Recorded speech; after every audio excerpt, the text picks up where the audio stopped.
Well, guys, what a win it was on this football Sunday. And like I said in the previewing of this video, and by the way, I want to say it was a great win. And I don't want to take anything away from this and make this a negative or anything like that. Or it was an amazing one on Sunday. It was one of the best wins we've had in some time, obviously, against a Super Bowl contender football team. And we go out there and we take the victory 30-15. It was which I mean kind of proves our point on everything else. And I think, to be honest, I think the one thing I think all of us Dolphins fans collectively has taken away from it, we haven't, all of us, especially in a long time, have not agreed on everything.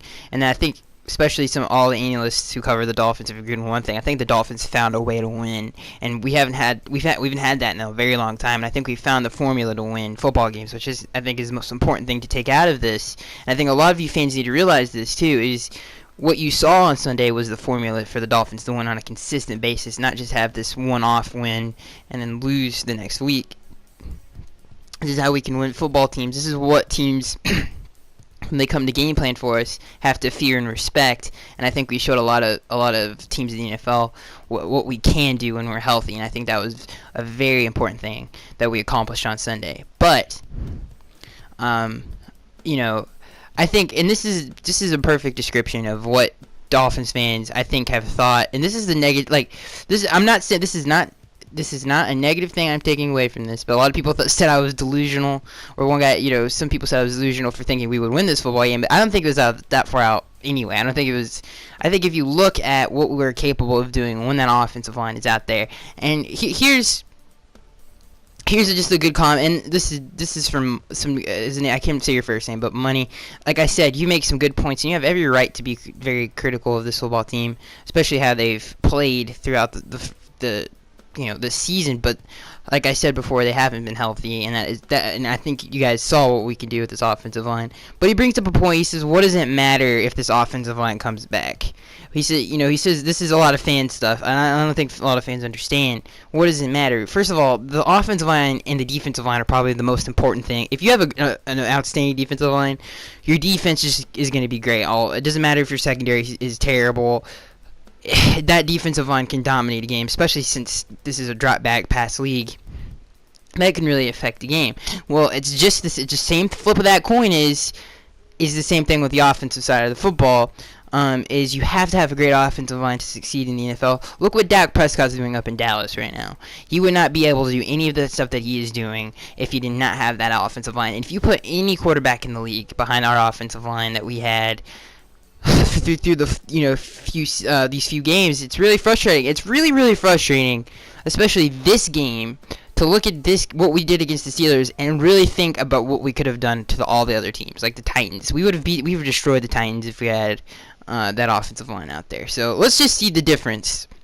So obviously, J.J. I don't think has rushed for more than 50 yards this season. Ryan Tannehill at one point was our leading rusher. Marcus Mariota last week outrushed our whole backfield, which is a very sad thing to say. And this is what our team, like I've said this a million times.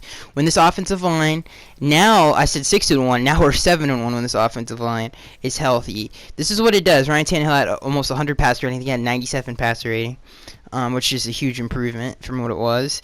Jay had 25 rushing attempts for 204 yards and 2 touchdowns, and his longest one was to ice the game for 62 yards, went for his 62-yard touchdown.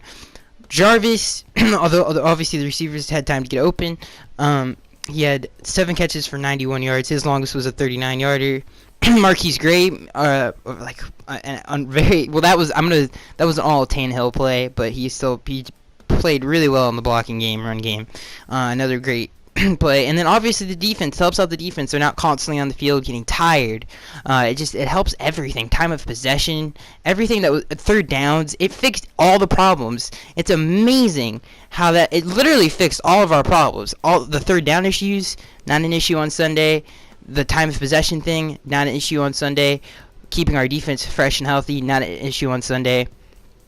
Everything that we've been talking about and saying it's been a problem for this Miami Dolphins team was not an issue, which is, like I said, they really did fix all of our problems for this Sunday. And I guarantee, and like I said, more than anything, this football team now knows what it takes for this team and what it does great to win football games on a consistent basis, which is the most important thing that they can take out of this.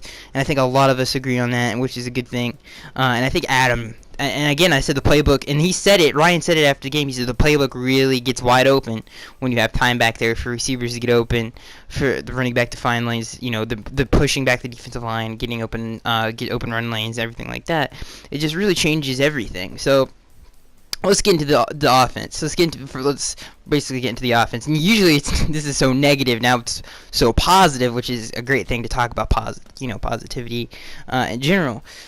But everything was improved. The run game, I was a huge critic of Jay for a long time. I thought he didn't have the explosiveness to finish off runs. I thought if he had a hole, he couldn't bust through it for like he did on Sunday for like a 60-yard touchdown. I didn't think he had that, but he showed us he was very Marshawn Lynch-esque running by J.J. He looked a lot like Marshawn out there, young Marshawn Lynch. Our offensive line should get the game ball.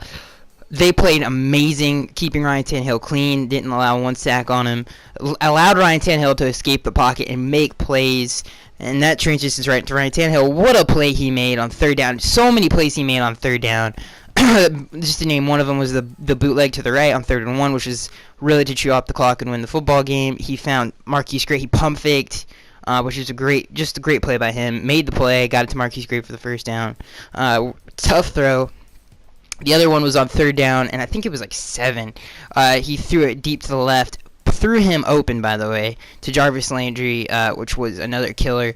And then obviously the biggest play of the game, in my opinion, to really get this offense going was the rollout to the left. Going to his left, obviously Ryan's right-handed, and then somehow escapes the sack, and then goes to the left and finds Marquise Gray wide open. Ryan Tannehill was a very good quarterback when he throws. I mean, when he's running and he can throw if there's somebody open 80 yards down the field, he can get it to him, and he can throw him in stride, which is pretty impressive, to say the least. So again, in my opinion, the offense played flawlessly. The only problem I had, here we go with this. We could have blown the Steelers out by like 50 points if we could have finished in the red zone. But I'm not gonna. A lot of that was the refs. There was a terrible call on. I think it was. I can't remember. It was like first and goal. That was just right after the play to Marquise Gray.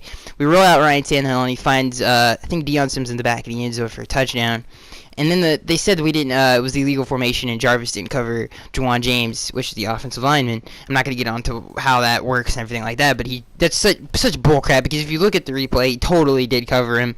It wasn't an illegal formation. It should have been a touchdown. So refs kind of killed us a lot, but we could not finish in the red zone. But at the same time, I don't know. I'm not going to harp. It was not very concerning, because a lot of fishy stuff happened. There was a holding that backed us up. I mean, there was a lot of crazy crap that happened. So not totally on the Dolphins. Some of it was some weird calls. There were a lot of drops. Devontae had a drop in the end zone. There was a lot of drops. There was a 3rd down drop that Jarvis should have caught.